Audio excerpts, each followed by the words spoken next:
அகில மீடியாவின் உலக முக்கிய செய்திகள். முதலில் தலைப்புச் செய்திகள்.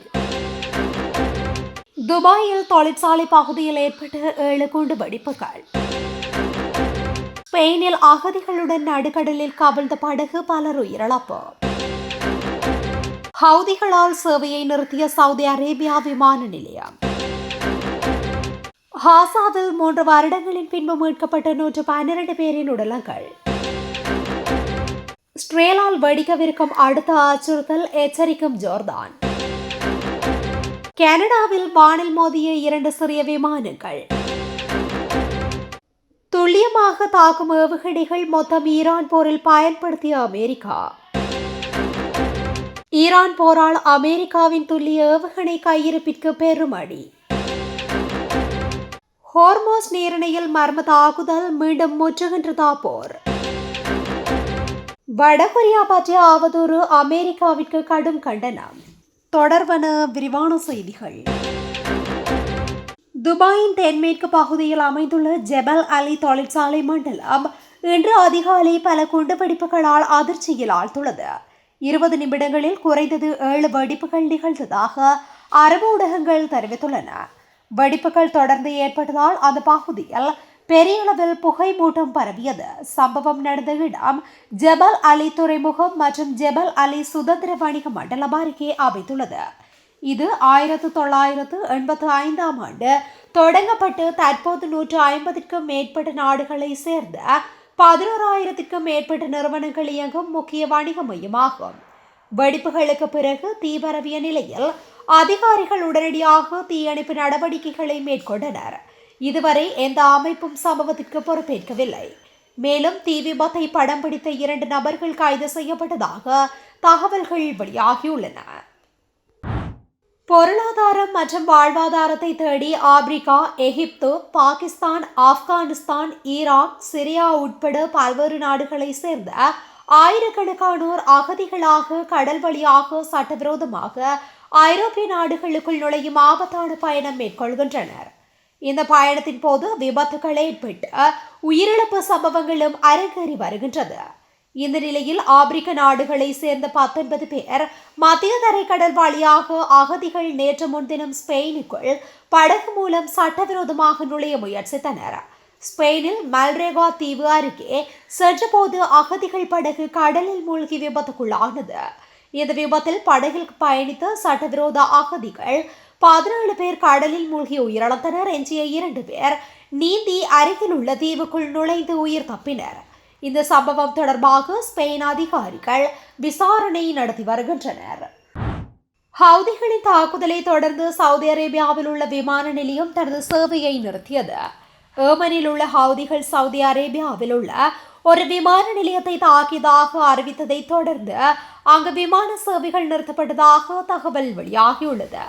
கடந்த மாதம் உலகின் மிகப்பெரிய கச்சா எண்ணெய் ஏற்றுமதி நாடான சவுதி அரேபியா மீது ஹவுதிகள் கடல் வழி முற்றுகையை அறிவித்தனர்.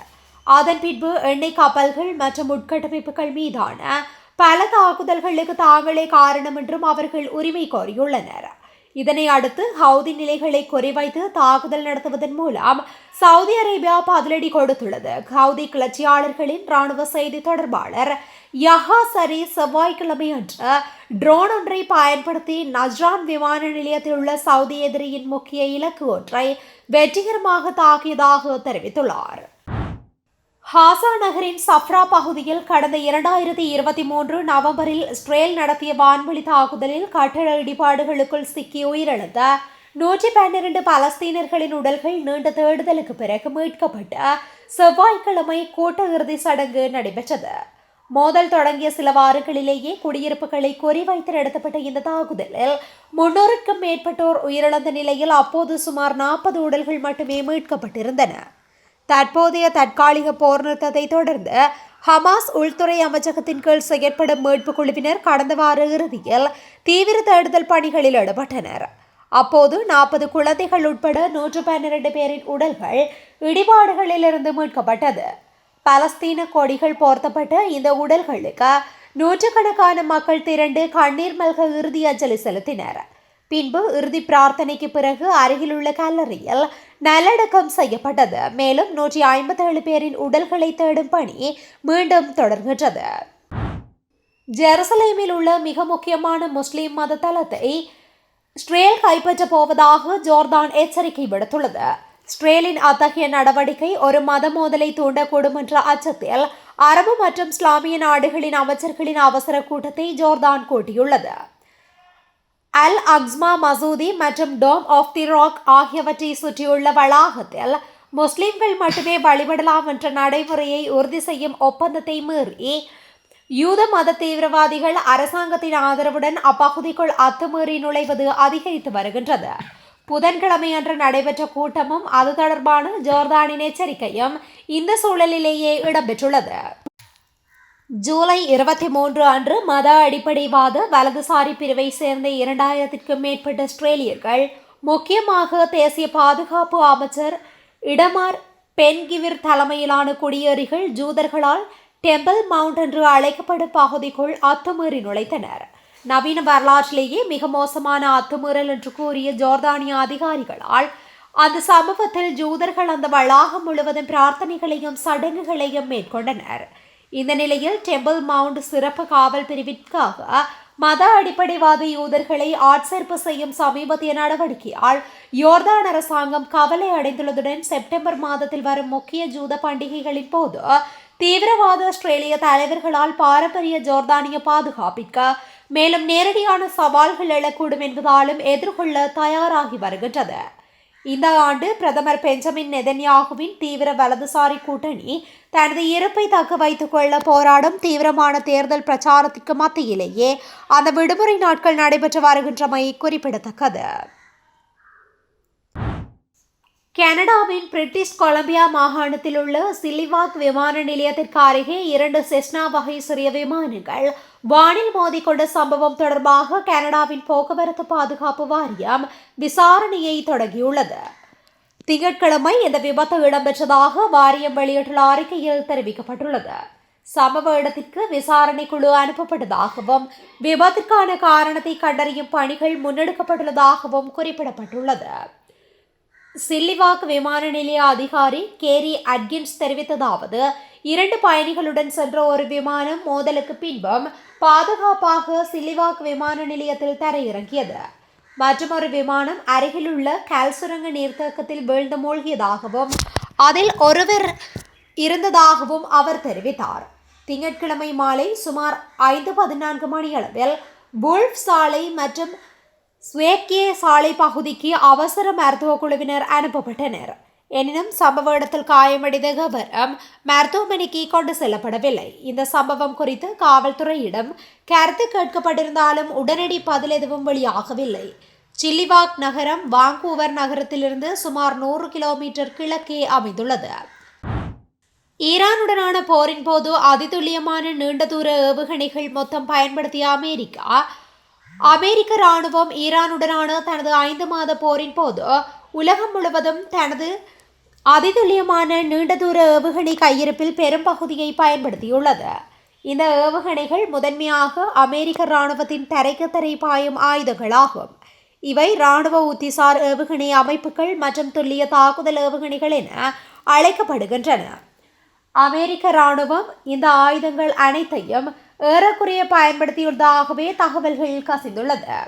உண்மையில் தற்போது அமெரிக்க இராணுவத்திடம் அட்டாசியம்சஸ் எதுவும் கையிருப்பில் இல்லை.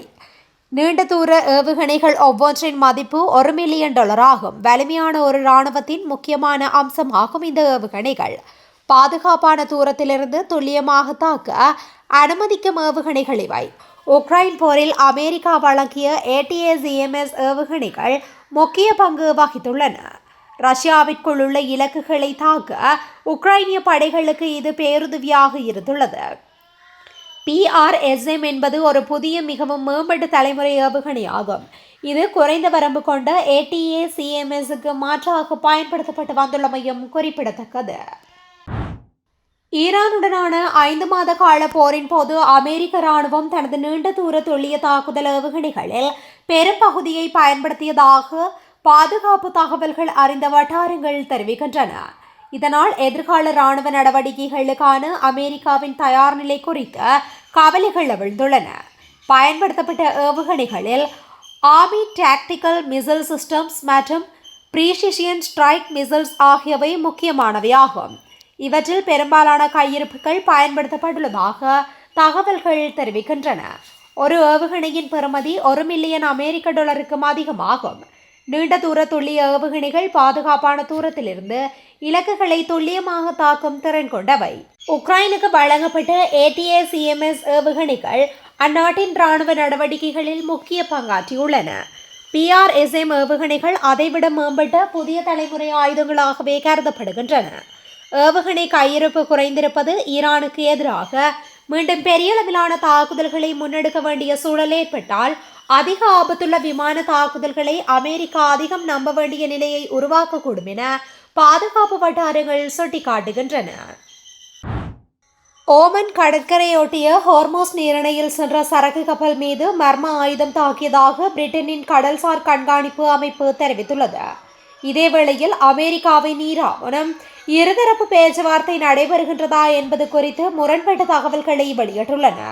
பிரிட்டனின் UKMTO அதாவது United kingdom maritime trade operations அமைப்பின் தகவலின்படி உள்ளூர் நேரப்படி அதிகாலை 2 மணியளவில் ஓமனின் அல்கசாப் நகருக்கு வடகிழக்கே சுமார் 37 கிலோமீட்டர் தொலைவில் சென்ற சரக்கு கப்பல் அடையாளம் தெரியாத ஆயுதத்தால் தாக்கப்பட்டது. கப்பல் சேதமடைந்ததாக பிரிட்டிஷ் கடல்சார் பாதுகாப்பு நிறுவனம் ஆம்ப்ரே தெரிவித்துள்ளது. எனினும் கப்பலின் பெயர், அது எந்த நாட்டின் கொடியுடன் இயங்கியது அல்லது என்ன சரக்குகளை ஏற்றி சென்றது என்பது குறித்து எந்த விவரமும் வெளியிடப்படவில்லை. பாரசீக வளைகுடாவின் நுழைவாயிலாக விளங்கும் ஹோர்மோஸ் நீரிணை உலகின் கச்சா எண்ணெய் மற்றும் இயற்கை எரிவாயு போக்குவரத்தில் மிக முக்கியமான கடல் வழித்தடமாக இருக்கின்றது. போர் தொடங்குவதற்கு முன்பு உலகின் சுமார் 1/5 பங்கு எண்ணெய் மற்றும் எரிவாயு இந்த வழியாகவே கொண்டு செல்லப்பட்டது. ஆனால் பிப்ரவரி மாதம் தொடங்கிய மோதலுக்கு பிறகு ஈரானின் தாக்குதல்கள் மற்றும் அமெரிக்காவின் தடுப்பு நடவடிக்கைகள் காரணமாக கப்பல் போக்குவரத்து கடுமையாக பாதிக்கப்பட்டுள்ளது.